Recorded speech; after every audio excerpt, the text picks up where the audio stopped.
જૂનાગઢમાં સહાય માટેનું સર્વર ડાઉન થતાં ખેડૂતો ફરી હેરાન।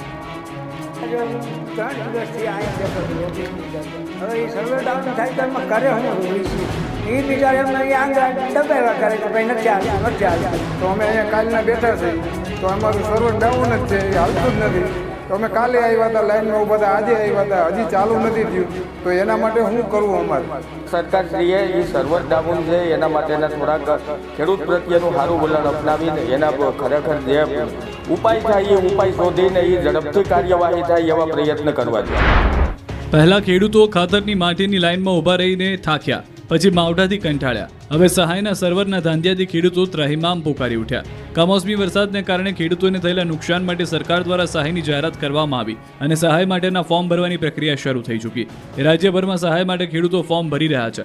જૂનાગઢ પંથકના ખેડૂતો પણ કામ ધંધા મૂકીને ગ્રામ પંચાયત કચેરીએ સહાય માટેના ફોર્મ ભરવા ધક્કા ખાઈ રહ્યા છે, પરંતુ ઓનલાઈન ફોર્મ ભરવાનું સર્વર બંધ થઈ જતા ખેડૂતોને ધક્કા ખાવા પડી રહ્યા છે। સિસ્ટમ અને સર્વર ડાઉન થઈ જતા વારંવાર ખેડૂતોને મુશ્કેલીનો સામનો કરવો પડી રહ્યો છે। 2 દિવસ સુધી લાઈનમાં ઊભા રહેવા છતાં મેંદરડા તાલુકાના ખડપીપળી ગામના ખેડૂતોની નોંધણી થઈ નથી રહી। દિવસભર બેસીને પણ 5-6 અરજીઓ જ અપલોડ થાય છે। આ રીતે ચાલશે તો સહાય વગર ખેડૂતો રહી જશે તેવો ભય સતાવી રહ્યો છે। સર્વર સતત ચાલુ રહે તેવી સરકાર પાસે માંગ કરવામાં આવી રહી છે। બીજી તરફ જૂનાગઢ જિલ્લા ખેતીવાડી અધિકારીનો દાવો છે, બધે આવી ખામી નથી। થોડાક સમય પૂરતો એવો પ્રશ્ન ઉપસ્થિત હોય પાછું ચાલુ થઈ જાય છે, એટલે અરજીઓ તો સતત થતી રહે છે। એટલે હાલ બીજો કોઈ પ્રશ્ન અત્યારે એટલા બધા અમને મળતા નથી કે બધે જ બંધ થઈ ગયું। 1200થી વધુ ખેડૂતોને હેક્ટર દીઠ 11,000 સહાય આપી દિનેશ કુંભાણીએ જૂનાગઢના બાદલપુર વતનનું ઋણ ચૂકવ્યું। 4 ગામના 1,200થી વધુ ખેડૂતોને હેક્ટર દીઠ 11,000ની સહાય ચૂકવી ઉદ્યોગપતિ દિનેશ કુંભાણીએ પોતાના વતન બાદલપુરનું ઋણ ચૂકવ્યું। બાદલપુર, સાંખડાવદર, સિમરાળા અને પ્રભાતપુર ગામમાં માવઠાને કારણે ખેડૂતોનો પાક બરબાદ થયો।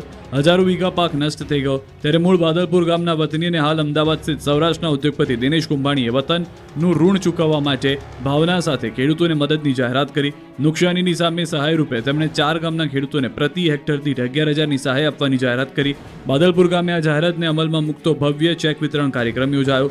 કુલ 4 ગામના 1200થી વધુ ખેડૂતોને સહાય કરી ઉત્તમ ઉદાહરણ પૂરું પાડ્યું। દિનેશ કુંભાણી, તેમનો પરિવાર, ખોડલધામ ટ્રસ્ટના પ્રમુખ નરેશ પટેલ અને પરબધામના મહંત કરસનદાસ બાપુ તથા ટ્રસ્ટીઓની વિશેષ ઉપસ્થિતિમાં સહાયના ચેક વિતરણ કરવામાં આવ્યા। આ સહાયમાં હેક્ટરની કોઈ પણ મર્યાદા રાખવામાં આવી ન હતી। જેટલા હેક્ટરમાં નુકસાની થઈ હોય એટલી સહાય ચૂકવવામાં આવી। આ રીતે ઉદ્યોગપતિએ વતનનું ઋણ ચૂકવ્યું હતું।